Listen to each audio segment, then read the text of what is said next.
Bienvenue du coup pour ce premier talk métier de la saison, en tout cas depuis la rentrée. On a le plaisir de recevoir aujourd'hui Thibaut, qui est responsable du coup de la communication numérique à la métropole européenne de Lille, avec qui on va pouvoir échanger sur son parcours, son métier, son quotidien, c'est les projets qu'il mène au quotidien.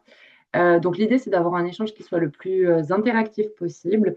Donc n'hésitez pas au cours de l'échange à poser vos questions dans le chat. On pourra les prendre les unes après les autres. Ça nous permettra aussi de mieux vous connaître, donc peut-être d'avoir un peu vos présentations respectives. Comme je le disais, cette webconférence est filmée, donc il y aura un replay qui sera accessible sur notre plateforme.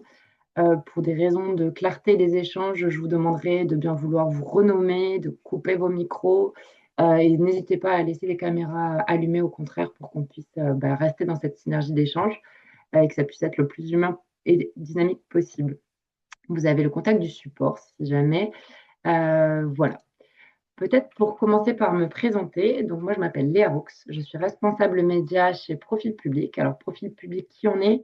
On est une solution de recrutement qui a été créée en 2018 pour aider le service public à moderniser son image et son recrutement. Alors très concrètement, on est à la fois une plateforme d'emploi pour mettre en visibilité l'emploi public. On est un média qui crée du contenu pour faire découvrir à la fois la diversité des métiers de la fonction publique, les projets qui y sont menés, la richesse des parcours qu'on peut aussi mener, les mobilités, etc. Voilà, toute la variété des parcours. Et on est aussi un logiciel de recrutement pour aider les employeurs à moderniser l'ensemble de leur processus de recrutement et à améliorer durablement l'expérience des candidats. Voilà pour qui on est. Et depuis quelques années maintenant, puisque c'est la cinquième promotion, on anime ce qu'on appelle le programme ambassadeur profil public, qui réunit une quinzaine d'étudiants qui se prédestinent à la fonction publique ou de jeunes agents publics déjà en poste autour des sujets d'attractivité. Et l'idée, c'est de co-construire ensemble à la fois une étude qui porte sur les sujets d'attractivité de la fonction publique ou sur la fonction publique que l'on souhaite demain. L'idée, c'est aussi de questionner les aspirations, les nouvelles aspirations des jeunes. Et on co-anime également cette série de webinaires qui sont du coup des discussions, des talks avec des acteurs publics en poste pour comprendre la nature de leur métier, comment rejoindre la fonction publique, savoir quel est leur quotidien, etc. Donc pouvoir avoir aussi un échange direct avec des agents publics en poste. Sans plus attendre, pour rentrer dans le vif du sujet, je vais accueillir du coup Thibaut Lemire qui est avec nous aujourd'hui. Donc on a une petite heure ensemble et l'idée c'est de pouvoir échanger avec vous autour de son métier. Et donc Thibaut, je vous laisse la parole pour vous présenter. Bonjour à toutes et à tous. Eh bien, merci à Profil Public et puis à Léa en particulier de m'avoir contacté pour pouvoir parler un petit peu du métier que j'exerce au sein donc de la métropole européenne de Lille, qui est un EPCI. Alors, je ne sais pas si ça vous parle, hein, c'est une strate en termes d'administration. On peut se situer entre la ville, on va dire, et le département. Donc, moi, je m'occupe de la communication numérique à la métropole européenne de Lille. C'est un établissement donc qui regroupe un territoire de 95 communes et de 1,2 million de personnes. Voilà. Et peut-être, merci, c'est ce que j'allais dire pour commencer. Alors, peut-être une règle aussi entre nous. N'hésitez pas à intervenir si vous avez des questions. Je crois que j'ai vu dans le chat, il y avait déjà quelque chose, non? Ah non, c'est tout simplement Exactement. Ah non, mais c'est le Mais robot. qui est, je pense, alors attendez, je vérifie, je crois que c'est une notification C'est une notification. d'enregistrement En tout et cas, non pas encore une première question. n'hésitez pas pour que ce soit en effet interactif et qu'il Tout à il y fait. a la synergie à poser des questions. Moi, ce qui peut me paraître évident ne l'est pas forcément pour vous. Euh, et peut-être vice-versa. Voilà, donc moi, j'ai commencé dans le métier de communicant numérique au tout début de l'apparition, de la démocratisation d'Internet, donc au tournant des années 2000. Plutôt d'abord dans la culture et dans l'événementiel, au sein de sites internet et de newsletters, parce qu'à l'époque c'était à peu près les seuls outils qu'on pouvait avoir. Et puis j'ai rejoint la ville de Lille, donc en expérience de fonction publique. J'ai rejoint la ville de Lille en 2005, où j'ai été ce qu'on appelait, et encore un terme, un métier qu'on trouve encore à présent, c'est webmestre. Et puis petit à petit, avec l'apparition du Web 2.0, la démocratisation et l'intensification des flux, on est arrivé sur un web qui n'était plus asynchrone, mais vraiment en échange direct avec les gens. Et donc l'apparition des réseaux sociaux, des mastodontes que sont encore Facebook, ensuite Instagram, etc., etc. Et donc j'étais webmaître pendant un moment pour devenir ensuite responsable éditorial numérique pour la métropole européenne de Lille, donc pardon pour la ville de Lille, au moment où justement où on a commencé à plus s'investir sur les médias sociaux. Et ensuite j'ai changé pour devenir chargé de projet web marketing où là j'étais plus responsable de la chefferie de projet, la chefferie de projet web, parce que ça a vraiment un métier à part entière pour la réalisation de sites internet, aussi bien dans la maîtrise d'œuvre que dans la maîtrise d'usage. Ensuite, en 2018, j'ai rejoint la métropole donc européenne de Lille, pour lequel je suis devenu responsable communication numérique. Là, j'encadre une équipe de 4 personnes où on a donc la mission de chefferie de projet et on est responsable de l'ensemble des canaux numériques, notamment les réseaux sociaux, sites internet, newsletters de la métropole européenne de Lille. À côté de ça, je suis beaucoup intervenu en université pendant 7 ans. Je suis également intervenant au Centre national de la fonction publique territoriale, donc c'est un organisme de formation dédié aux fonctionnaires, donc sur la communication numérique. Et également, je suis formateur à Capcom, qui est une coopérative qui forme également les fonctionnaires à la communication numérique, enfin à la communication au sens large. Et moi, j'interviens sur le domaine du numérique. Et à côté de ça, ils organisent des événements comme Capcom. Par exemple, c'est un forum qui va avoir lieu dans 2 semaines à Angers. Par exemple, c'est le gros rassemblement de tous les communicants, enfin, de beaucoup, beaucoup de communicants du territoire. Donc, c'est l'occasion de coopter, d'échanger entre nous autour de thématiques. Il y a des ateliers, des temps d'échange, etc. Et puis Merci. peut-être aussi ma dernière casquette, c'est que je suis responsable éditorial d'un projet autour de la communication numérique publique qui s'appelle l'Observatoire de la communication numérique publique. Et donc ça, c'est un projet sur lequel on est à peu près une cinquantaine, on est bénévole, on va écrire des articles autour des problématiques de la communication numérique. Et puis on recense également tous les comptes, toute la présence numérique de l'ensemble des entités, des structures, des collectivités territoriales sur le territoire pour voir un petit peu les tendances, etc., pour pouvoir échanger, pour suivre un peu plus loin la réflexion, plutôt que de rester dans notre propre silo. Voilà un petit peu mon parcours. Alors peut-être aussi, je vais revenir encore plus en arrière. Comme je disais, moi j'ai commencé au tout début de la démocratisation d'Internet. Je n'ai pas de formation en tant que communicant, je me suis formé au long cours. Moi j'ai un master 2 en histoire de l'art. Voilà, donc c'est pas un cursus très classique. Les personnes, mes collègues qui ont mon âge, ont suivi à peu près le même parcours également, puisque les formations vraiment en communication numérique à l'époque n'existaient pas. Voilà. Et justement, il y a une première question sur votre parcours. C'est Olivier qui demande en quoi consiste l'émission de webmaster. Alors un webmaster en particulier, alors il peut y avoir 2 profils de webmaster. Il va y avoir le webmaster éditorial ou le webmaster, hein, mais, J'ai un lui, petit doute sur la prononciation, pour tout vous dire. alors en fait, en France, on doit dire webmaster et le terme anglais c'est webmaster. Puisque nous, dans la fonction publique, on est soumis à la loi Toubon qui nous oblige, enfin en tout cas, d'employer des termes français quand ils existent. Par exemple, je parlerai très rarement de communication digitale, puisque tout ce qui est communication digitale, c'est la communication avec le doigt en français. Donc, communication sur tablette ou sur mobile, on peut parler de communication digitale. Par contre, tout ce qui est communication sur des ordinateurs, on ne peut pas parler de digital, on parle de numérique. Normalement, le terme en français, c'est numérique. C'est un faux ami anglais, entre guillemets, ou digital, du coup. En anglais, ça correspond au numérique en France. Voilà, la communication À un numérique. certain type d'usage, c'est intéressant. Le numérique en français, ça veut dire tout ce qui, les communications qui passent par le codage 0101, enfin voilà, le langage de base. Pardon, pour revenir du coup à la question, donc on a le webmaster éditorial qui va être plutôt intégrateur de contenu. Concrètement, c'est faire vivre le site, un site internet au jour le jour, s'assurer que il tourne bien, s'occuper des statistiques. Alors il peut également rédiger des actualités, il va mettre à jour également le contenu qu'on appelle froid, des pages qui vont être mises à jour de manière moins régulière, et puis s'occuper de l'animation du site. À côté de ça, il peut y avoir un profil de webmaster un peu plus technique, où là, on va avoir des profils plutôt de développeurs. Moi, je suis dans la case communication, j'ai pas du tout un profil de développeur. On est obligé de connaître quelques éléments de langage, hein, l'Ajax, HTML, CSS, mais c'est vraiment plutôt des connaissances généralistes pour mieux comprendre le métier plutôt que vraiment une expertise et un savoir-faire technique.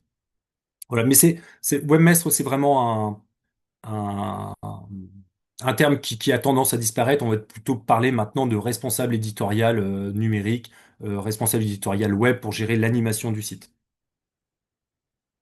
Merci beaucoup. Et peut-être si on revient sur votre cœur de mission aujourd'hui, peut-être est-ce que vous pouvez nous parler un peu plus en détail de ce que vous faites et peut-être l'illustrer par un ou deux projets qui nous permettraient de comprendre un peu votre quotidien métier à la métropole.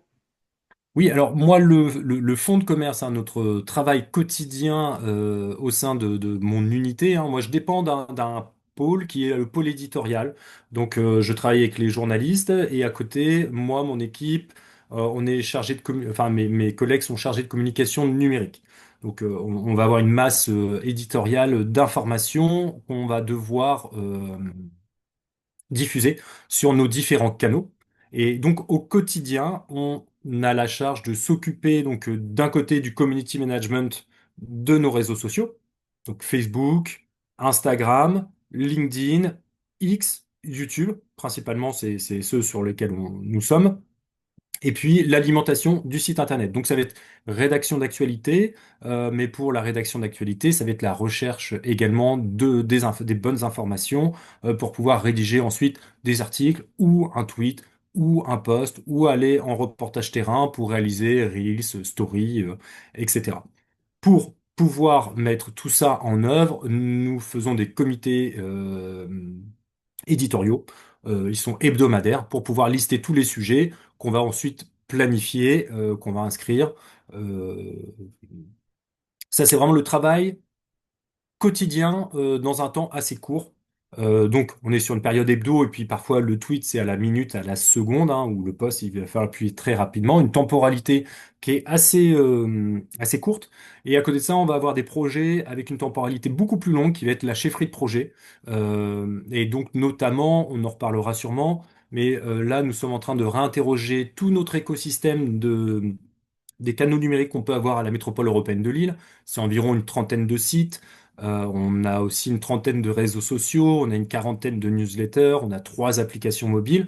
Et donc, c'est réinterroger tout ça parce qu'à un moment, il y a un cycle de vie sur toute interface numérique et on réinterroge l'ensemble, la pertinence de chacun.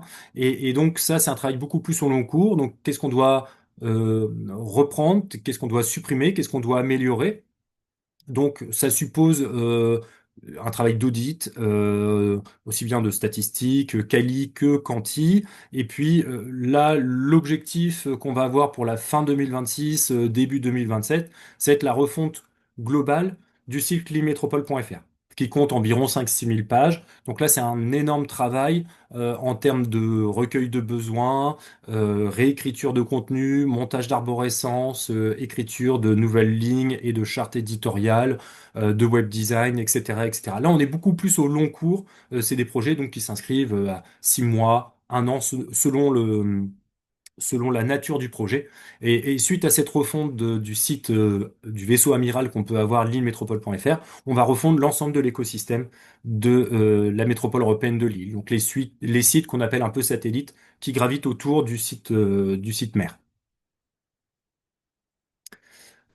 C'est clair. Peut-être pour revenir sur votre parcours, qu'est-ce qui, Oui. vous, à titre personnel, vous a poussé à rejoindre la fonction publique et peut-être quelles sont les spécificités du métier de communicant public, alors dans le numérique, mais peut-être plus largement du métier de communicant public?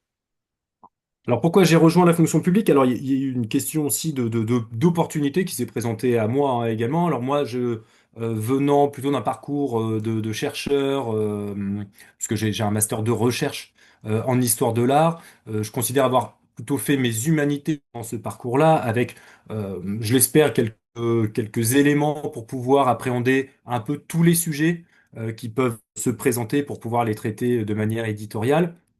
Et du coup, j'avais travaillé déjà dans une association culturelle parapublique, l'île 2004, qui était capitale européenne de la culture. Donc c'était quelque chose d'assez conséquent, hein, puisque c'est un budget de 100 millions d'euros.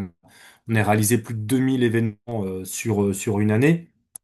Et, euh, et du coup, j'ai gardé ce côté culture, communication qui m'a beaucoup plu. Et quand, à la ville de Lille, au moment de la refonte de leur site internet, ils ont recherché quelqu'un, j'ai postulé parce que c'est des valeurs également dans lesquelles je me suis retrouvé, celle du service public, donner du sens également au métier qu'on peut avoir. Et je connaissais déjà un petit peu les thématiques et j'étais plutôt à l'aise pour pouvoir à la fois prendre la plume et en même temps pouvoir gérer des projets.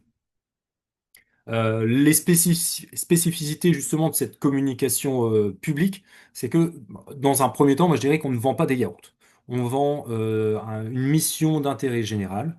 Euh, c'est un rôle qui peut être quand même assez noble, assez enrichissant et qui donne du sens au quotidien à ce qu'on peut faire. Alors il y a beaucoup de difficultés, entre guillemets, mais je pense comme dans tous les métiers. Parfois on se heurte également eh bien, tout simplement à des divergences de vision, mais ça, on peut l'avoir également dans le privé. On a quand même un portage qui est très particulier entre le politique et l'exécutif, enfin l'organisation opérationnelle des services. Donc nous, on est au service des politiques, mais on représente quand même l'institution. Donc il peut y avoir des fois des dichotomies entre personnalité et nous, la parole de l'institution. Mais toujours est-il qu'on est vraiment sur comment dire, des missions de service public qui, pour moi, donnent du sens vraiment à ce qu'on fait avec des moyens contraints, mais au final qui permettent également d'apporter énormément de créativité également au métier. Euh, Avec les collègues, on a plutôt coutume de dire que de la communication publique, c'est un peu la Ligue des champions en termes de com, puisque, alors c'est vrai qu'on peut être plan-plan, etc. On n'est pas sur des sujets les plus sexy qui puissent exister. Mais en même temps, on a la possibilité de traiter énormément de sujets, donc ça c'est vraiment très très enrichissant. On peut passer du sport à l'urbanisme. Après, on va parler de politique publique, par exemple d'aide aux jeunes. Après, on va être sur de l'agenda, des sorties culturelles. On peut avoir énormément. Alors, par exemple, à la métropole, l'une des grosses compétences, ça va être tout ce qui est collecte des déchets, traitement des déchets. Donc, c'est pas très fun. Mais on a aussi ça, on parle aussi d'assainissement, donc on change de sujet. Au final, le quotidien est vraiment toujours différent, avec beaucoup de recherches à faire et toujours des choses nouvelles qui arrivent.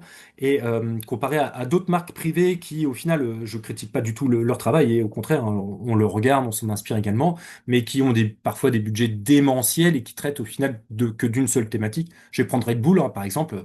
On aimerait bien faire des vidéos à la Red Bull, mais vous comprenez très bien qu'avec les poubelles, c'est très compliqué à faire, hein, et en même temps, je suis pas sûr que le public adhère. Et on doit également, donc on a différents objectifs. Et notamment, il y a celui d'apporter du changement dans les habitudes, dans les pratiques. Ça, c'est un travail au long cours également qu'on doit réaliser.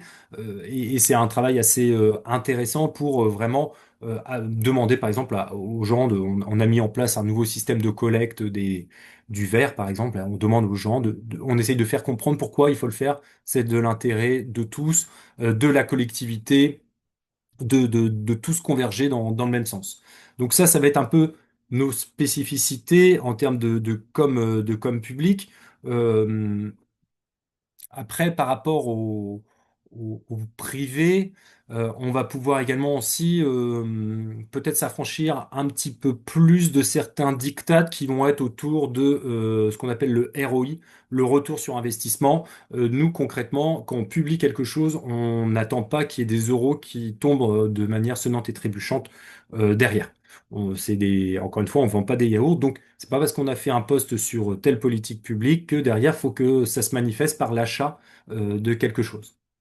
Donc voilà, on va, par contre, c'est là où nous, on va être un peu plus affranchis par rapport à des marques privées. C'est clair. Et peut-être, pardon, je vous ai Oui? coupé la parole. Non, non, non, non, non, pas du tout, je reprenais mon souffle. Ça marche. Justement, vous l'avez dit aussi par rapport à vos équipes, etc. Et puis par rapport aussi aux avancées technologiques, les métiers bougent. Il y a beaucoup de nouveaux métiers de la communication. Peut-être pour ceux qui s'y prédestinent ou qui voudraient un peu découvrir la palette des métiers, quel est l'éventail des métiers de la communication, ceux de la communication numérique, et puis peut-être aussi l'éventail des compétences derrière? Ok, alors je vais parler surtout de la com numérique, hein, là où je pense que j'ai plus un regard plus fin que sur les métiers de la communication plus global. Alors les métiers en effet ils ont énormément évolué depuis 20 ans. On voit que ça devient de plus en plus, alors pas forcément complexe, mais en tout cas professionnel et avec de plus en plus d'expertise. Auparavant, dans les années 2010, on pouvait être vraiment multicasquette et on pouvait prétendre connaître quasiment tout de A à Z. Là, ça devient impossible puisque les outils se multiplient et deviennent extrêmement complexes. Pour s'occuper, par exemple, d'un compte TikTok, on ne peut pas à la fois s'occuper d'un compte TikTok et s'occuper en même temps d'un site internet au quotidien. C'est trop chronophage, c'est pas possible. TikTok, on doit être tout le temps sur le terrain. Un site internet, c'est plutôt en desk sur son bureau dont pour s'en occuper. Alors donc il y a différents métiers qui vont se spécialiser, mais là on suit aussi les grandes tendances du privé, hein. Donc il y a le webmaster, on en a parlé tout à l'heure, le webmaster, éditorial ou plutôt technique. On va avoir des chefs de projet également, de projets numériques, mise en place d'un site internet, mise en place d'une application mobile par exemple. On va avoir un métier qui va s'appeler le content manager. Donc ça peut être se rapprocher peut-être d'un journaliste, c'est quelqu'un qui va être en charge de publier, de créer des actualités et de les publier. On va avoir le community manager. Là, je pense que c'est un métier qui est bien reconnu maintenant, qui est ancré, ça parle à tout le monde, hein, mais pour rappel, le community manager doit publier sur les réseaux sociaux, mais son travail ne commence qu'après la publication, c'est-à-dire que lui, son rôle, le community manager, c'est de s'occuper de la communauté, donc d'interagir avec la communauté, de répondre aux messages qu'on peut avoir en message privé, de répondre également sur les commentaires, de regarder un petit peu ce qui se passe autour, d'aller liker la publication d'un partenaire qui nous mentionne, etc., etc. C'est vraiment son rôle au quotidien. Au-dessus, il y a un autre métier qui s'appelle le social media manager. Alors lui, il va avoir en charge la stratégie de l'ensemble des médias sociaux qu'on va mettre en œuvre, s'assurer qu'on va avoir une stratégie cohérente entre tous les vecteurs de communication qu'on peut avoir sur les réseaux sociaux. Il y a le métier de référenceur, la personne qui va s'occuper. Alors là, on est vraiment sur des métiers spécifiques. On les retrouve moins dans le public. Mais par contre, ça, c'est une casquette que nous, on doit avoir, parce qu'on s'occupe évidemment du référencement. Mais ça, c'est des métiers à part entière dans le privé. Donc, c'est comment être bien positionné sur les moteurs de recherche. Et puis maintenant, avec l'arrivée de l'intelligence artificielle, il y a un enjeu à être bien positionné, être bien référencé par les intelligences artificielles. Ensuite, il va y avoir le métier de conseiller communication numérique, chargé de communication numérique, voilà, qui va traiter les sujets qui peuvent, que lorsqu'il est sollicité par les services. Donc là, il va s'occuper, par exemple, d'une thématique hein, autour du développement économique, par exemple. C'est lui qui va être en charge de cette thématique. Donc, il va être à la fois, il va pouvoir écrire et publier un article sur le site, mais en même temps aller sur le terrain pour faire du reportage. Euh, il y a également un côté comme métier aussi, ça va être le formateur, apporter son expertise sur les outils de communication numérique. Donc, parce que sur les gros sites internet, en général, on fait un mode de collaboration qui va être dispatché au sein des services, au sein des directions. Donc, on va avoir des contributeurs et ça, il faut les accompagner. Il va falloir leur donner un peu les tips. Notre cadre, notre prise de parole, charte éditoriale, nos recommandations, ligne éditoriale, notre guide d'expression, pourquoi on emploie tel terme et pas un autre, comment on fait pour mettre en avant un lien, les bonnes manières, les bonnes manières de rendre un site accessible, parce que ça, c'est une très grosse préoccupation de la part des collectivités publiques. On n'est pas bon en accessibilité, mais comme un peu tout le monde, et ça, on a l'obligation de tendre à 100% d'accessibilité, hein. On fait des audits, c'est un référentiel qu'on doit suivre. Ça, on peut toujours s'améliorer dessus. On peut avoir également comme métier le Brain Content Manager. Alors lui, il va s'occuper de vraiment l'identité de la marque. Si on prend une collectivité comme une marque sur l'ensemble de la communication numérique, donc c'est beaucoup de veille et comment à chaque fois l'entité elle va être présentée. On va avoir également le traffic manager. Lui, concrètement, c'est une personne qui va être en charge. Alors, c'est plutôt des métiers du privé, mais c'est de faire venir les gens sur le site pour drainer du flux et derrière avoir des achats, hein, tout simplement. On peut avoir également le data analyst. Donc lui, il va être chargé d'étudier toutes les statistiques parce qu'on a énormément de données en communication numérique. Ça aussi, c'est une spécificité de la com numérique, c'est qu'on a beaucoup de données qui ressortent des usages des personnes qui viennent sur nos canaux. Il va falloir les trier, en tirer des enseignements pour s'améliorer, tout simplement. Donc ça, c'est à peu près l'ensemble des métiers. Alors après, en termes de compétences, parce que là, je vous ai parlé de métiers, mais par exemple, un chargé de communication numérique en compétences, il va falloir qu'il puisse rédiger, qu'il soit capable également de faire, alors on ne lui demande pas d'être photographe, mais peut-être de faire une photo in situ, hein, pour pouvoir publier après son post, par exemple, donc qu'il soit pas trop mal, à peu près de bonne qualité, et également des compétences aussi en termes de vidéo, de montage vidéo et bien connaître les outils, en particulier sur les médias sociaux, de bien les connaître pour exploiter toutes les fonctionnalités. Donc faire une story ou faire un Reel, ça demande également un peu d'expertise, parce qu'il y a plein de fonctionnalités, etc. Et utiliser surtout dans un contexte parce que je pense que tous et toutes qui m'écoutez, vous avez déjà fait sur Instagram, vous avez déjà essayé, mais il y a des recommandations de la part d'Instagram pour avoir touché un maximum de personnes, donc ce qu'on appelle le reach, simplement. Donc il y a des recommandations à suivre. Là, par exemple, il y a encore 4-5 ans, une publication Instagram, on pouvait mettre 30 hashtags. À présent, il conseille d'en mettre 3-5 maximum. Donc il va falloir que tout de suite, on puisse nous s'adapter pour avoir le meilleur reach, toucher le plus de personnes possible, parce que ça, c'est vraiment notre objectif, c'est que notre communication, notre information puisse être délivrée au maximum de personnes. Et donc, comme pour le référencement, être facilement trouvable et visible. Donc ça, c'est un petit peu l'ensemble des métiers, et puis connaître aussi les fondamentaux de la gestion de projet lorsqu'on doit faire du montage de site internet. Et je disais une grosse couche de rédaction. Savoir rédiger, c'est très important.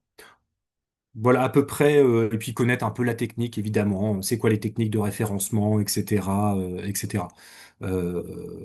Alors c'est un métier, enfin ce sont des métiers qui évoluent beaucoup, qui se complexifient et qui ont beaucoup de règles petit à petit. Donc c'est un métier dans lequel aussi on doit toujours faire de la veille.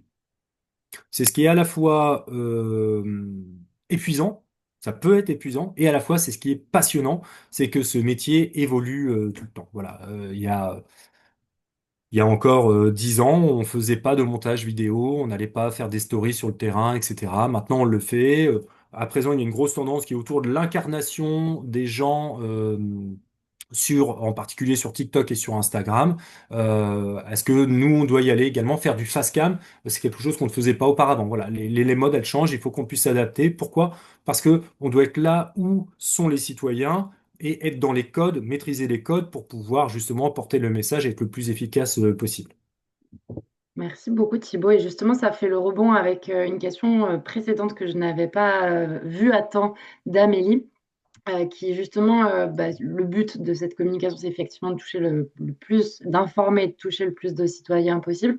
Elle posait la question, et je trouve qu'elle est intéressante, sa question, par rapport aussi à la différence secteur privé, secteur public. Donc, on va parler des yaourts, mais comment, justement, en s'affranchissant des ROI, etc., on évalue la performance des publications. Peut-être, parce que je ne l'ai pas fait aussi tout à l'heure, Amélie, tu peux aussi peut-être prendre la parole pour te présenter, pour que Thibaut puisse identifier un peu qui tu es, ton parcours et d'où tu parles. Ah, j'espère que vous travaillez pas chez Danone. Je sais pas si tu es là encore, On Amélie. ne vous entend pas, Amélie. Alors, j'ai une licence d'économie-gestion et je suis en master politique publique à Dauphine. Et juste, je me posais la question puisque enfin, c'est une des différences majeures entre le public et le privé, c'est l'évaluation de la performance. Donc, vu que vous aviez précisé justement que dans le privé, ils évaluent en termes de, enfin, de monétaire, quoi, Mhm. je me demandais comment ça s'évaluait pour vous. Alors, on a plusieurs indicateurs qui vont nous permettre de juger de la pertinence ou pas de l'action qu'on a mis en place, et en particulier, alors si on prend les KPI, hein, les indicateurs clés de performance sur des sites web, on a tout simplement le nombre de consultations. Voilà, la page a été vue, l'actualité a été vue X fois. Donc là, déjà, on peut juger un petit peu si ça, le trafic qui est eu autour de cette page. Ensuite, on va voir, donc, il- pareil, hein, ça peut être assez complexe, mais on a le nombre de pages vues et après, on a le nombre de fois que les pages ont été vues par une seule personne. Puisqu'une personne peut voir 3 fois la page. Et donc, ça compte pour 3. Mais en même temps, ce qui est intéressant, c'est de voir les vues uniques. Donc là, on regarde cette statistique. Et puis, à côté de ça, on va l'adosser à ce qu'on appelle le taux de rebond. C'est-à-dire un taux de rebond, plus il est fort, donc ça s'exprime en pourcentage, plus il est fort, plus ça veut dire que les gens, au final, sont allés sur la page et sont repartis parce qu'ils n'ont pas trouvé l'information. Donc là, si on a un taux de rebond, on a une page qui est très consultée, mais avec un taux de rebond très fort, on peut se dire, au final, elle est peut-être mal positionnée en termes de référencement, etc., puisque les gens, ils viennent et ils repartent. Mais on va regarder également avec un autre indicateur qui va être le temps de lecture sur la page. Et si on voit, par exemple, qu'on a un temps de lecture de 2 minutes sur la page avec un taux de rebond de 70%, on peut se dire tout simplement que la page, en fait, la personne a pris l'information, elle a pris le temps de lire pendant 2 minutes, c'est énorme, hein, sur le web, 2 minutes, la plupart des pages, c'est moins de 10 secondes. Eh bien, elle a pris le temps de tout lire et de repartir, parce que tout simplement, elle ne cherchait pas d'autres informations. Donc ça, on va pouvoir le voir ça, c'est des indicateurs sur le site des KPI dont on peut se servir. Après, il y en a plein d'autres, mais ça, c'est les plus classiques. Sur les médias sociaux, on va se servir, alors ça va dépendre de la plateforme, mais si je prends par exemple Facebook ou Insta, on va être sur donc la portée, combien de gens on a touché. Donc ça, c'est un assez bon indicateur. Mais là, nous, ce qui va nous intéresser, en tout cas nous, c'est l'indicateur qu'on prend avec l'équipe, c'est le taux d'interaction. Donc, combien de gens ont interagi avec le contenu qu'on a publié? Est-ce qu'ils se sont sentis concernés? Est-ce que ça les a fait réagir? Est-ce qu'ils ont laissé une réaction, un commentaire? Est-ce qu'ils l'ont partagé? Et du coup, on va faire un ratio porté sur nombre d'interactions, donc like, partage, commentaire, fois 100, et ça nous fait un taux d'interaction. Donc plus le taux d'interaction est fort, plus on estime que la publication, en tout cas après il faut étudier la nature hein, des interactions, ça peut être du bad buzz, ça peut être négatif, etc. Mais en tout cas que cette publication a suscité beaucoup d'intérêt. Donc ça c'est à regarder un peu plus profondément pour voir, parce que là je suis sur un quanti, en termes de quali, on va regarder vraiment la nature des interactions. Après, sur YouTube, ça va être à peu près la même chose aussi, hein, en termes de taux de visionnage, les gens à quel moment ils sont partis, etc. Ça, c'est des indicateurs qui nous permettent de juger de la pertinence de l'action qui a été mise en place. Après, on peut tout à fait, si on met en avant, par exemple, un événement culturel, une exposition, ou par exemple, je vais prendre un spectacle, euh, on publie le mardi. Et on peut demander, par exemple, à la salle de spectacle de nous dire, voilà, on a publié quelque chose mardi, dites-nous si vous avez eu une recrudescence d'appels ou pas à ce moment-là. Et dites-nous si vous avez senti dans la billetterie une hausse. Est-ce que c'était efficace? Là, c'est la jointure entre le online, hein, ce que je fais, la communication numérique, et le offline, hein, plutôt le monde physique, pour voir s'il y a vraiment comment dire, les wagons ont été bien raccrochés. Voilà, il existe d'autres techniques un peu plus complexes aussi. Pour lier, on va mettre des encres sur des liens pour bien comprendre, etc., le parcours des utilisateurs. Ça, c'est un peu plus technique. C'est en général, quand vous voyez des URL à rallonge, vous regarderez, vous avez souvent un UTM source dedans. Ça permet de traquer en fait le parcours des usagers. Voilà. Est-ce que j'ai répondu à votre question, Amélie? Oui, oui, parfaitement, merci. Ok. Merci. Et peut-être pour poursuivre, Mhm. nous dire un peu quels sont les grands défis propres à la fonction, enfin, au service public en tout cas et aux collectivités en termes de communication publique numérique. Peut-être aussi dans la relation citoyen. Enfin voilà, vous vous adressez pas à n'importe qui, donc c'est une institution, un citoyen. Quels sont les défis? Et peut-être aussi avec le numérique, avec l'émergence de l'IA, est-ce qu'il y a des choses qui sont techniquement aussi qui bougent? Voilà, quels sont les défis actuels de votre métier? Alors, l'un des plus grands défis qu'on va avoir dans la communication globale, hein, communication publique, c'est, et c'est pas un secret, hein, c'est la défiance des gens vis-à-vis de la vie politique et des politiques en particulier, sans viser personne, hein, c'est des baromètres, on le sait, les gens ont du mal, on le voit, le taux de participation aux élections chute de plus en plus, les gens ne se sentent plus impliqués par les politiques et la parole du politique est peu crédible, on va dire. Alors, je fais des généralités, hein, après ça dépend des territoires, etc. Mais globalement, c'est un gros défi puisque nous, en tant que communicants, il y a du coup, on va aussi, entre guillemets, être impacté par cette défiance.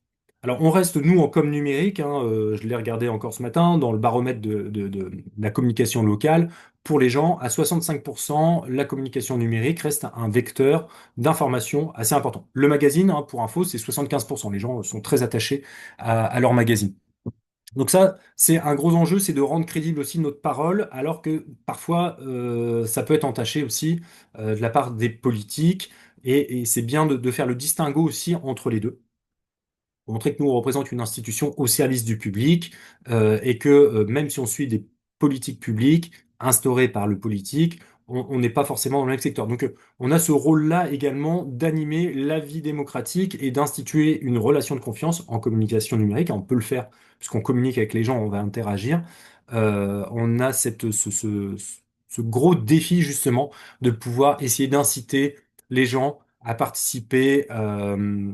Si on fait de la concertation, à aller voter, s'inscrire sur les listes électorales, se faire vacciner, tous les messages de politique publique au service du bien vivre ensemble en fait. Ça, c'est nos plus gros défis. Je pense que ça va durer encore un petit moment. C'est au quotidien des très très grands défis, d'être cru, d'être crédible sur les messages qu'on peut porter. Avec notamment tout ce qui se passe en termes de fake news, justement avec l'IA aussi, enfin, il y a beaucoup de sites faux, et apporter une parole qui se veut quand même neutre, sans forcément de parti pris, peu importe que comment dire, la collectivité soit de gauche, de droite, de centre, peu importe, on a quand même cette obligation d'être factuel et d'apporter une information la plus neutre possible sur des politiques publiques. Je Et pense que c'est dans comme ça les, qu'on peut être, pardon, mais je pense que c'est comme ça qu'on peut en effet apporter notre parole et être reçu de manière crédible de la part de nos usagers. dans les défis, vous parliez aussi des tendances. Enfin, je l'ai compris comme aussi un défi parce que c'est un domaine en mutation permanente, etc., où justement il y a des tendances et vous êtes à l'affût de ces tendances-là pour pouvoir avoir le bon format, etc., pour pouvoir toucher les personnes. Vous évoquiez ce qu'on appelle souvent effectivement ce côté un petit peu storytelling, en tout cas incarnation, personnification de la communication. Est-ce qu'il y a d'autres tendances actuelles qui permettent de caractériser la com numérique? Euh, alors les formats, là, pour l'instant, il n'y en a pas de nouveaux, hein. C'est plutôt des modes qu'on va pouvoir voir sur TikTok, sur Instagram, etc. Par contre, en effet, ça bouge énormément et euh, le dernier vraiment mastodonte qui est arrivé, c'est vraiment TikTok qui a changé un peu la donne en passant vraiment au full vidéo. Là où sur Insta, au début, on faisait de la photo carrée, etc., ça pouvait passer. Là, ça a vraiment changé la donne. Obligé de passer maintenant sur des formats vidéo, sinon on n'existe pas. C'est très compliqué d'exister sur Instagram ou sur Facebook sans format vidéo. Mais en effet, sur LinkedIn, à un moment, on pouvait faire aussi de la story. On l'a fait, ça a duré un an, ils ont arrêté. Sur X également, il était possible, sur Twitter, de le faire. On a arrêté également, enfin, Twitter a arrêté de le faire. Et puis nous, on s'est créé des comptes aussi Google Plus à l'époque, hein, en 2010. Peut-être que vous n'étiez pas encore né, mais si quand même. Mais il y avait Google Plus. On a eu plein de communautés. On s'est lancé dans beaucoup de projets qui, au final, sont tombés en désuétude. Et puis là, on parle beaucoup de TikTok en ce moment. autour du suicide, hein, ce qu'on appelle le doom scrolling, hein, ces algorithmes qui font que on voit des contenus de plus en plus morbides. Peut-être que TikTok demain va s'arrêter, peut-être que les médias sociaux vont être enfin pris à leur juste mesure, parce que ce sont pas des entreprises de philanthropie, ce sont des super outils de communication, mais ce sont pas des entreprises de philanthropie, hein, ils sont pas là ils sont là pour monétiser avant tout. Et donc, demain, on peut s'attendre à avoir une fermeture de TikTok. Et là, toutes les collectivités qui seront engagées sur TikTok vont se poser la question, comment je fais pour toucher ma cible? Donc, la pseudo-cible jeune, entre guillemets, qu'on a sur TikTok, hein, comment je fais pour la toucher à présent? Parce que j'ai plus d'outils vraiment en présence avec eux. Une tendance que j'ai notée aussi, là, c'est de plus en plus développer des outils de push, comme, donc, c'est-à-dire de notification comme WhatsApp. Beaucoup de groupes WhatsApp se font en collectivité territoriale en ce moment. Mais ça pose également la question d'aller encore chez Meta. On va mettre tous ces œufs dans le même panier, puisque Facebook, Messenger, Instagram, Thread, WhatsApp, tout ça, ce sont des outils de Meta, hein. Il est leader encore sur le marché, même si on dit que Facebook, c'est un peu plan-plan, ça reste encore vraiment le plus gros des plus gros en France, outils employés avec beaucoup plus d'interactions et intergénérationnel. Ça, c'est aussi intéressant. Donc ça, c'est un peu les tendances qu'on voit. Après, sur la com numérique, site internet, site web, alors nous, on va être sur vraiment l'accessibilité, l'inclusion, on va être sur du langage clair, on va être sur de la sobriété éditoriale. Donc en faire peut-être moins, mais mieux. Nous, par exemple, on publie à l'année, on publie environ 370 actualités à l'année. Donc ça en fait plus d'une par jour. J'ai le bilan là juste en dessous. Euh, en termes d'actu, 386 en 2024 sur le site lillemétropole.fr. Euh, donc on se pose ces questions-là sur les sites web, faire aussi du numérique responsable. Donc peut-être arrêter des pages d'accueil avec des vidéos qui explosent de partout, etc., qui consomment beaucoup de pentes passantes. On va raisonner un petit peu plus on va se questionner un petit peu plus sur ce qu'on met vraiment en ligne pour essayer de consommer le moins possible.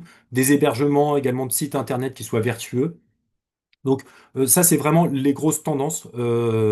Rationaliser un petit peu sa prise de parole par rapport aux défis qu'on peut avoir donc de l'inclusion numérique, des gens qui ne comprennent pas forcément le langage technocratique. Donc ça passe par l'éditorial et à la fois raisonner aussi sa présence numérique en termes d'impact écologique. Là, je le précise aussi parce que je l'ai sous les yeux. Par exemple, aussi également sur les réseaux sociaux, à l'année, on publie 3661, on fait 3661 publications à l'année sur l'ensemble de nos réseaux confondus. On répond à environ 5000 messages également en DM, etc. Pour montrer un peu le volume que ça peut représenter. Pour répondre à la question tout à l'heure de c'est quoi notre quotidien, souvent c'est ça en fait. C'est très clair. Euh, Peut-être pour revenir sur, pareil, toujours pareil, un peu pour répondre aux questions des personnes qui voudraient rejoindre un peu la fonction publique sur ces métiers-là. Vous avez montré aussi par votre propre parcours qu'on peut venir d'horizons un peu plus élargis. Mais par ailleurs, voilà, aujourd'hui, c'est quoi les voies classiques, les formations possibles qui permettraient de se prédestiner à ces métiers? Alors, je vais le prendre à rebours. C'est que souvent, la première condition, c'est déjà d'avoir un concours de la fonction publique. Avant tout, à chaque recrutement, nous, on nous incite énormément à étudier toutes les candidatures de personnes qui sont déjà fonctionnaires, puisque c'est un statut particulier et que forcément, enfin, c'est un statut peut-être pas privilégié, mais en tout cas qui est bien particulier et qui était donc c'est le Conseil national de la résistance qui l'a mis en place parce que c'est pas un métier, c'est au service du public, c'est un métier complètement différent des autres et donc avant tout pour les métiers de la fonction publique, on va regarder d'abord des personnes qui vont avoir le concours dans un premier temps. Après, si évidemment, comme c'est des métiers très spécifiques, là, le dernier recrutement que j'ai pu avoir, j'ai engagé une chargée de projet web marketing. C'est vrai que dans les profils de la fonction publique, on n'en trouve pas beaucoup.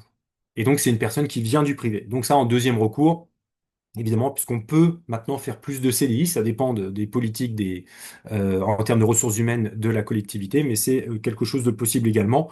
Après, il faut savoir qu'on n'est pas logé à la même enseigne qu'un fonctionnaire. Donc, en termes d'évolution de carrière, on peut être aussi rapidement bloqué on n'est pas sur des grilles indiciaires, etc. Enfin, c'est assez complexe. Je vais pas vous embêter avec ça, mais on va pas être sur le même statut. Donc, si vous visez une carrière dans la fonction publique, le concours avant tout, on peut être intégré directement, c'est-à-dire sans passer de concours, mais on va être dans la catégorie la plus basse, entre guillemets, catégorie C.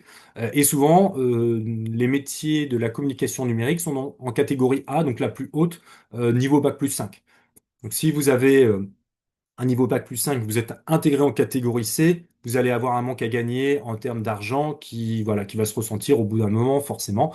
Charge à vous, après, vous pouvez passer les concours en interne, il n'y a pas de souci, etc. C'est pas, euh, c'est pas forcément évident de gérer son quotidien et en même temps le passage de concours. Si jamais ça vous intéresse, je vous invite en tout cas à passer les concours très rapidement pendant que vous êtes encore en formation parce que on est quand même assez apte à passer des concours à ce moment-là. Je vous assure qu'après ça devient un peu plus compliqué de ressortir les cahiers et de passer des concours qui ne portent pas au final sur des thématiques de communication publique puisqu'on va traiter tous les sujets, on doit faire des notes de synthèse en fait, tout simplement. Et donc après les parcours possibles, là, il y a des parcours spécialisés en com, tout simplement, ça peut être des écoles de communication. Après, j'ai du mal à croire qu'en école de communication, qu'on ait envie d'aller vers les fonctions, enfin vers des métiers de la fonction publique, où, comme je dis, on a une image quand même un peu plus plan-plan. Oui, le politique un peu plus frileux. Je sais que moi, lancer un compte Facebook à la ville de Lille en 2008, on me regardait en me disant, mais t'es complètement dingue, on n'a rien à faire sur Facebook. Maintenant, on se pose même plus la question. On a sorti le compte en 2010, un peu à la traîne, etc. Mais bon, c'est tout, c'est comme ça, il faut le savoir. Il y a un temps du politique, hein, il y a un effet une ère un peu comme le bateau, hein, où ça met du temps à se mettre en place. Donc, ces écoles autour de la communication, et après, il y a des cursus universitaires qui existent. Alors, moi, je vais parler de ceux que je connais. Ici, dans le Nord, il y a par exemple l'IAE qui font des écoles, des instituts d'administration générale qui font des très très bons, des très très bonnes formations autour des métiers du public. Parce qu'au final, moi, je considère par exemple dans mes recrutements que je vais pas forcément recruter une personne qui soit très forte pour réaliser des vidéos. Nous avons besoin de gens qui comprennent avant tout ce qu'ils font et donc être capables de traiter la matière. Avant tout, nous, on a un service éditorial, on traite la matière, que ce soit en article, que ce soit sur Facebook, que ce soit en Reels, que ce soit sur TikTok, peu importe. C'est ça qu'on va rechercher avant tout et après, la technique, elle peut s'apprendre. Voilà, on va pas toucher. Peut-être qu'on va faire des trucs un peu plan-plan pendant 6 mois, mais après, on va monter en qualité. C'est l'idée. Puis après, l'avantage sur Internet, c'est que si on fait un flop, la définition du flop, c'est que personne ne le voit. Donc au moins, c'est pas grave. On a le droit aussi c'est le test and learn hein, dans la communication numérique, c'est ça qui est génial, c'est qu'on a le droit aussi de se tromper, évidemment. On a une obligation de moyens, pas forcément de résultats. Donc moi, je considérais de faire plutôt des études où on puisse être sensible aux politiques publiques. C'est quoi les politiques publiques, les différentes strates, l'administration, c'est pas toujours évident. Et puis avec une petite couche évidemment autour des enjeux de la communication, ça serait vraiment, c'est vraiment pour moi un parcours royal. Et d'expérience, je sais que j'ai beaucoup recruté ou eu en stage des gens plutôt de parcours universitaire parce que justement l'appréhension de n'importe quel sujet se fait assez simplement, que ce soit, je vous dis, de la culture, de l'urbanisme, etc. On peut traiter les sujets, on les comprend, on a une vision généraliste qui est assez importante. Conseil pour celles et ceux qui souhaitent se lancer. Je me permets, hein, je vois le... Vous pouvez, parce que vous avez anticipé ma question sur les concours, donc Ah bah ok, très bien. Les concours pour info, c'est tous les 2 ans hein, aussi. Hein. Donc, peut-être dire quelques mots, effectivement, et peut-être du coup, par rapport à ça, vous les avez passés ah une oui, fois en poste. Ça alors peut être intéressant aussi d'avoir votre point de vue. oui, alors moi j'étais contractuel donc je renouvelais mon contrat tous les ans pendant 8 ans. Donc c'était une position qui était vraiment pas très très très confortable puisque mon contrat pouvait s'achever tous les ans. Et j'ai pu bénéficier d'une loi. Alors ils l'ont fait qu'une seule fois et j'ai eu la chance de bénéficier d'une loi qui m'a permis d'être intégré directement en catégorie A. Donc je suis attaché territorial et j'ai pu être intégré directement dans la fonction publique de cette manière-là. Voilà, j'ai pas eu à passer le concours. Là, j'ai passé le concours d'attaché principal. C'est le grade juste au-dessus, tout simplement. Et là, je le passe par les voies internes classiques. Voilà. Mais les concours, c'est bien tous les 2 ans, donc si jamais ça vous intéresse, je vous invite à regarder parce que si vous le loupez, je pense que celui d'attaché, il va avoir lieu l'année prochaine en 2026. Donc les inscriptions, je crois que c'est là en ce moment, d'ailleurs. Donc des conseils pour celles et ceux qui souhaitent se lancer. Eh bien, déjà de s'intéresser à la chose politique, à la chose publique un petit peu, hein, voir si ça correspond à vos souhaits. Et puis, donc je disais qu'on peut toujours apprendre, parce que c'est en perpétuel mouvement, mais ne pas, je vous inviterai à tenter d'abord aussi vous-même, à titre personnel, de vous créer un faux compte ou une fausse page Facebook, parce qu'entre un profil Facebook qu'on administre pour soi et une page Facebook, ça n'a rien à voir en termes d'algorithme, etc.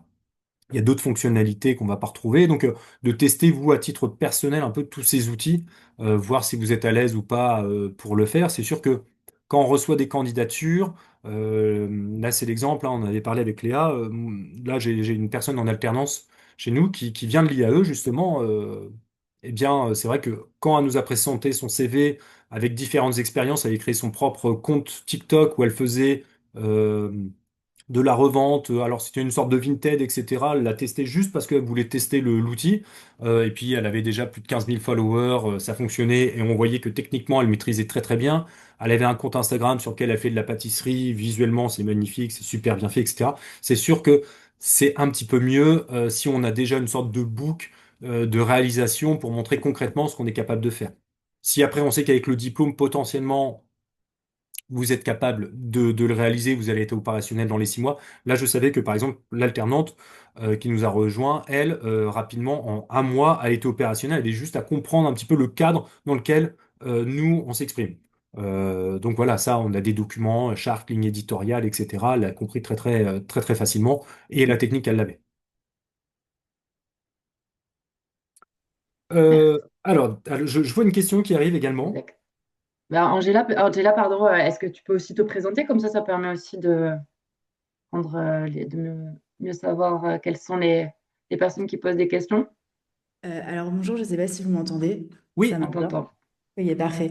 Je m'appelle Angela Pereira, je suis diplômée d'un Master 2 en droit public et je prépare actuellement certains concours de la fonction publique, comme l'INED par exemple. Et ayant travaillé sur un sujet concernant l'intelligence artificielle de l'État Albert, je me posais cette question sur l'utilisation des intelligences artificielles génératives au sein du métropole. alors, c'est un gros sujet hein, dans les collectivités. En effet, ça fait partie des tendances aussi. Je vais pas relever alors que Léa m'a tendu la perche tout à l'heure. Mais oui, oui, c'est gros sujet. En fait, c'est un petit peu. Bon, si vous connaissez un peu le Nord, c'est un peu comme la fricandelle en fait. Personne ne dit qui est vraiment ce qu'il y a dedans, mais tout le monde s'en sert en fait un petit peu. Donc c'est un peu sauvage, utilisation très sauvage dans la fonction publique. C'est pas encore vraiment mis. Rationalisé. Il y a quelques collectivités qui se sont lancées et notamment qui publient des chartes d'utilisation de l'intelligence artificielle. En tête, qu'est-ce que je pourrais citer comme collectivité? Il y en a plusieurs hein, qui s'y mettent et donc c'est l'usage. Euh, Comment on décide de l'utiliser. Mais alors, il y a tellement de manières de l'utiliser. Par exemple, je sais que nous, dans le cadre de la refonte de l'île-métropole.fr, on va se poser la question également, si on se sert de l'intelligence artificielle pour rédiger un article, on devra peut-être utiliser différents signes, comme c'est fait au Canada, où ils sont souvent plus en avance que nous là-dessus. C'est-à-dire, je me suis servi de l'intelligence artificielle pour faire analyser le document. Et puis je peux rajouter, je m'en suis servi également pour rédiger, si je m'en suis servi pour rédiger. Je m'en suis servi également pour relecture, par exemple. Et puis dire à la fin, par contre, cet article a été relu par une personne humaine. Donc être transparent peut-être sur l'utilisation de l'intelligence artificielle dans ce cadre-là. Hein, je parle vraiment de la communication numérique. Après, ça va être compliqué aussi. Nous, on utilise des outils professionnels de publication de contenu pour les médias sociaux. Par exemple, Agorapulse ou Swello, Wattwater, il y a différents qui existent, et en fait, ils mettent de plus en plus d'intelligence artificielle dans ces outils. Donc, de facto, on peut même générer des posts, alors c'est pas encore génial, mais on peut générer en fait du contenu à la volée avec l'intelligence artificielle. Ça va être compliqué de l'ajouter maintenant de l'ajouter dans les posts. Donc là, on est un peu entre deux eaux. C'est pas encore complètement statué sur l'utilisation. C'est des questions éthiques qu'on se pose tout à fait. Merci beaucoup. Est-ce qu'il y a d'autres questions? Parce qu'on a à peu près fini sur, en tout cas, les grandes questions. Et l'idée, c'est de vous laisser aussi la parole. Si ça a soulevé des interrogations, des choses, n'hésitez pas à prendre la parole, même directement à l'oral, hein, on est un petit groupe. Donc,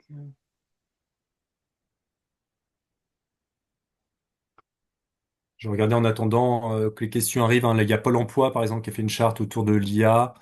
La ouais. métropole de Toulouse également. Je me demande s'il n'y a pas Tourcoing aussi. On a fait un guide, je mettrai le lien aussi Ah dans oui? le chat.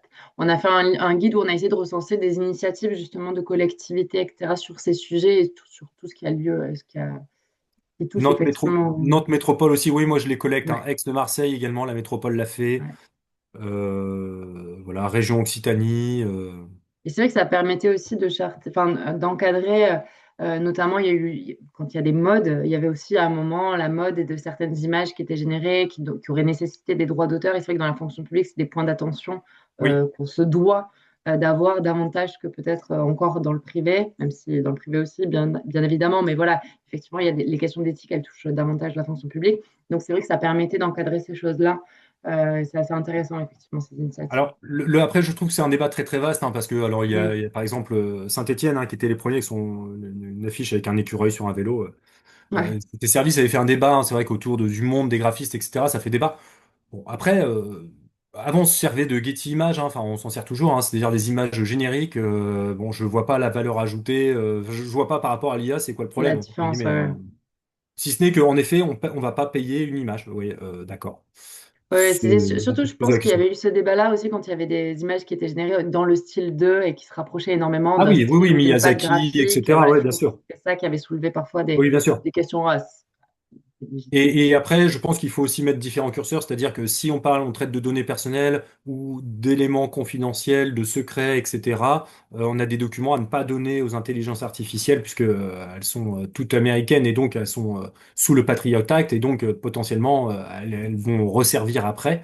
On pourrait être épié, mais ça c'est des raisons de bon sens. Après, rédiger un post par une IA, est-ce que c'est très très grave? Je sais pas. Bon, je pense que ça reste encore à fouiller. Ce qui est sûr, et ça j'en suis persuadé, c'est que plus on est authentique, et évidemment que c'est fait par des humains, animer une communauté, mettre un like, etc., ça l'IA le fera jamais. Donc ça nous revient entièrement.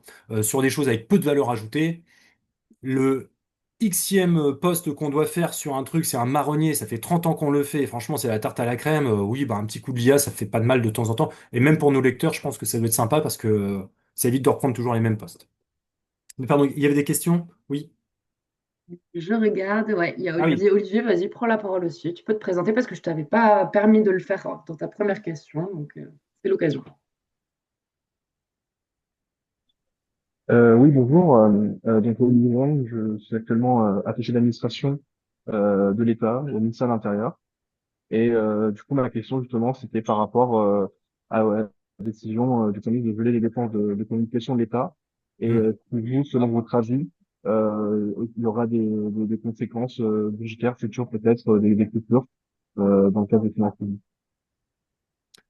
Alors, dans cette prise de décision, je crois qu'en même temps, alors peut-être que je l'ai mal perçu, mais à mon avis, on n'a pas été très très clair. Je crois aussi, faut savoir que dans beaucoup de ministères ou de collectivités, le protocole est rattaché à la com. Et je crois que c'était aussi beaucoup de choses protocolaires qu'on a décidé d'arrêter et pas forcément des projets de communication. Et d'ailleurs, je crois que ça a été dit, hein, tous les projets de communication autour de comment dire de la santé publique, par exemple, allaient C'est vrai. continuer. Recrutement, c'est aussi, ça a Voilà. été aussi pointé comme une priorité sur Les laquelle on secteurs reviendra. sensibles, etc. Donc voilà. Après, évidemment, je pense que comme on est en restriction budgétaire, à un moment, ça va être normal que la communication le soit également. Posons-nous aussi les bonnes questions, hein. C'est que nous, on peut faire de la publicité sur les médias sociaux, on fait beaucoup de pubs. Est-ce que vraiment on a un retour intéressant là-dessus? Mm. Je sais pas. Est-ce qu'en plus on doit alimenter Facebook, etc., qui sont pas forcément des outils super vertueux? On peut se poser la question, est-ce qu'on peut en faire moins mais mieux? C'est peut-être le moment aussi de se poser des questions et puis d'arrêter un peu le robinet. Puis après, vous savez, dans la fonction publique, ça va pas être un scoop, hein. On est souvent critiqué parce qu'on est dispendieux. Moi, quand je vois les marchés qu'on peut faire et les tarifs que nous demandent certaines entreprises, je pense qu'il y en a qui profitent bien aussi de la fonction publique, hein. C'est pas, enfin, je veux dire, c'est pas un scoop. Euh, c'est en général les marchés publics. On sait que c'est des contrats assez juteux pour la plupart des entreprises. Donc peut-être que justement, il va falloir que nous on soit un peu plus drastique sur ce qu'on demande et peut-être éviter de demander la lune et vraiment revenir à l'essentiel de la communication. C'est peut-être la bonne manière de se poser la question. En tout cas, En ça termes de permet dépenses de réfléchir sur comment on est. En termes de budget, en tout cas, par contre, en termes de ressources humaines, là, ça sera un peu plus compliqué de tailler parce que on a quand même toujours besoin d'humains, en fait, hein. Du savoir-faire. Oui, oui, bah pour gérer, modérer, répondre aux questions, etc. C'est comme au guichet, hein. Une intelligence artificielle pourra jamais répondre à une personne derrière un guichet, en fait. On a besoin de contacts. Les situations sont tellement énormes entre les disparités, les fractures numériques, les différents complexes, langages, etc. Ça pourra jamais tout recouvrir. Merci beaucoup, je crois. Alors, est-ce qu'il y a d'autres questions avant qu'on se quitte parce que nous arrivons à l'heure fatidique de se quitter. Donc, n'hésitez pas. Ah, je vois qu'il y en a encore une. Eh bien, merci, CN. Voilà, c'est un merci. Donc, Euh, qu'on prend avec plaisir. Comme je le disais, il y a un replay. N'hésitez pas aussi si vous avez d'autres questions, je pourrais mettre en contact ou vous pourrez aussi, j'imagine, trouver le contact de Thibaut sur LinkedIn. Tout à En fait. tout cas, merci beaucoup d'avoir participé. Merci beaucoup Thibaut d'avoir répondu aux questions et d'avoir Mais été avec, présent et d'avoir mais avec plaisir. fait Merci ce pour retour votre intérêt. d'expérience. Et oui, oui, n'hésitez pas si vous avez d'autres questions. N'hésitez surtout pas. C'est un Merci. métier vraiment formidable et passionnant. Merci, en tout cas, c'était bien vendu et moi, je retiens que c'est la Ligue des Champions, là. La communication numérique publique. C'était pour le Merci mot de la beaucoup. fin. Merci beaucoup Thibaut, merci à tout le monde et puis je vous souhaite à tous une très bonne journée. Merci de même. Au revoir. Au revoir.